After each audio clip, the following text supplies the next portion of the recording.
কৃষ্ণকলি খ্যাত টেলিভিশন অভিনেত্রী শ্রীময়ী চট্টরাজের সঙ্গে পরকীয়া সম্পর্কে জড়ান টলিউড অভিনেতা ও বিধায়ক কাঞ্চন মল্লিক। এদিকে জল খোলা কম হয়নি, তা গড়ায় মামলা পর্যন্ত।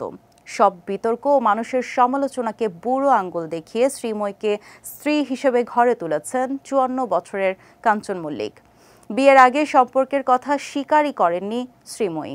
তবে ভালোবাসা দিবস উপলক্ষে দেয়া সাক্ষাৎকারে এই অভিনেত্রী জানান, কাঞ্চনকে না পেলে বিয়েই করতেন না তিনি বলেন, আমি কোনোদিন চাইনি আমাদের সম্পর্ক পরিণতি পাক, ও ভালো থাকুক, এটাই চেয়েছিলাম।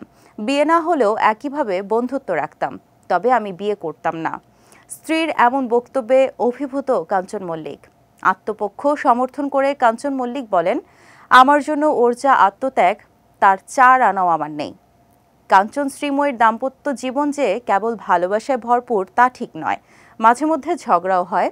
এ বিষয়ে শ্রীময়ী জানান, তার অভিমান একটু বেশি, তবে কাঞ্চন নাকি সেই অভিমান সামাল দিতে ঢাল নিয়ে দাঁড়িয়ে থাকেন। বোঝার চেষ্টা করেন শ্রীময়ীকে। ২০২৪ সালের ১৪ ফেব্রুয়ারি ২৭ বছর বয়সী শ্রীময়ীকে রেজিস্ট্রি বিয়ে করেন কাঞ্চন। এরপর সামাজিক রীতি মেনে ২৬ বছরের ছোট শ্রীময়ীকে ঘরে তুলেন। গত বছরের ২ নভেম্বর কন্যা সন্তানের বাবা মা হন এই দম্পতি।